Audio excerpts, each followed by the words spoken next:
উপজেলা পরিষদের সংসদ সদস্যরা বসার জন্য পাচ্ছেন নির্ধারিত পরিদর্শন কক্ষ। এমন সিদ্ধান্তকে স্থানীয় সরকার প্রতিনিধিরা তাদের ক্ষমতায় হস্তক্ষেপের প্রচেষ্টা হিসেবে দেখছেন। এর ফলে ধ্বংস হতে পারে স্থানীয় সরকার ব্যবস্থা, থাকছে উন্নয়ন কার্যক্রমে এমপিদের প্রভাব বিস্তারের শঙ্কাও। স্থানীয় সরকার ব্যবস্থায় দীর্ঘ সময় দ্বন্দ্ব জারি থাকলে ক্ষতিগ্রস্ত হবে জনগণ, এমনটাও মনে করছেন বিশ্লেষকরা। অয়েল অ্যাবজর্ব করে আপনার পরিবারকে রাখে হেলদি। ফুড গ্রেড ম্যাটেরিয়ালে তৈরি যমুনা কুকওয়্যার। উপজেলা পরিষদ ভবনের দ্বিতীয় তলায় বসার জন্য আলাদা জায়গা দেওয়া হচ্ছে সংসদ সদস্যদের। এজন্য উন্নত মানের আসবাবপত্রে সজ্জিত পরিদর্শন কক্ষ স্থাপনের নির্দেশ দেওয়া হয়েছে। বিষয়টি নিয়ে আলোচনাও হয়েছে সংসদে। তবে সাবেক উপজেলা চেয়ারম্যানের মতো জনপ্রতিনিধিরা এই সিদ্ধান্তকে স্থানীয় সরকারের স্বায়ত্তশাসনের জন্য হুমকি হিসেবেই দেখছেন।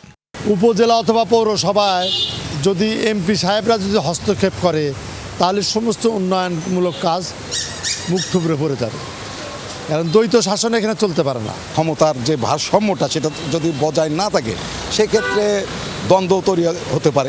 এমপিদের কাজ হচ্ছে ঢাকায় অফিস রয়েছে, ওনারা আইন প্রণয়ন করেন। স্থানীয়ভাবে এ ধরনের চাপ আসলে তারা স্বাধীন মতো জনপ্রতিনিধিরা কাজ করতে পারবে না।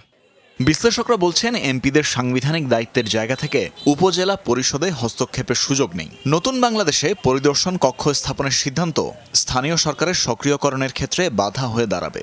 আর এটা শুধু সংবিধান ও হাইকোর্টের রায় লঙ্ঘনই নয়, বিএনপির ৩১ দফায় স্থানীয় সরকারকে কেন্দ্রবিন্দু করারও পরিপন্থী।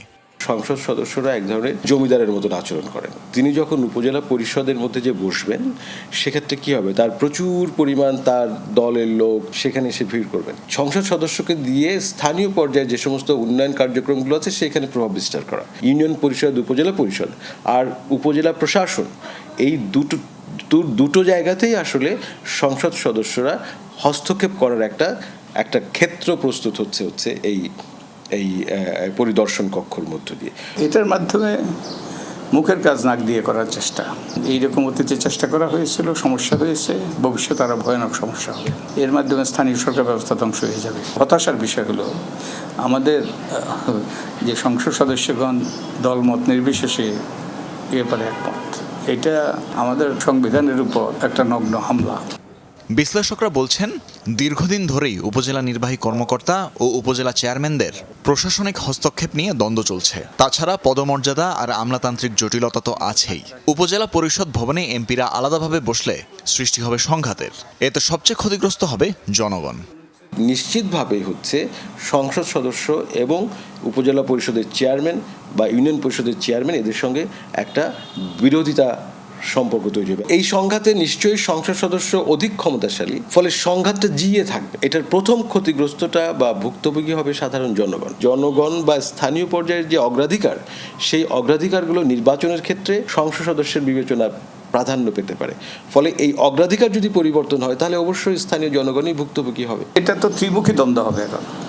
এখন তো দ্বন্দ্ব আছে ওই যে ইউএনওদের সাথে উপজেলা পরিষদের চেয়ারম্যানদের। এমপিদেরকে এখন আনুষ্ঠানিকভাবে বসানো মানে ত্রিমুখী দ্বন্দ্ব, আর এটা এমপি সাহেবরা চালাবে। অতীতে যেই আমাদের শাসন প্রক্রিয়ার গভর্নেন্স ফেইলিউর, এবং যেটা শেষ পর্যন্ত গত সরকার শেখ হাসিনা সরকারকে পালিয়ে যেতে বাধ্য করেছিল, এই সবগুলো আবার পুনরাবৃত্তি করবে। যে প্রচেষ্টা হবে উপজেলা পরিষদকেই বাতিল করার, উপজেলা পরিষদ নির্বাচন না করার। দুই বিশেষজ্ঞই বলছেন, সুষ্ঠু গণতন্ত্র চর্চায় স্থানীয় সরকারের উন্নয়ন অপরিহার্য। এক্ষেত্রে অন্যতম শর্ত কেন্দ্রীয় সরকারের হস্তক্ষেপ কমিয়ে বিকেন্দ্রীকরণ। তানভীর মৌসুম, যমুনা নিউজ, ঢাকা।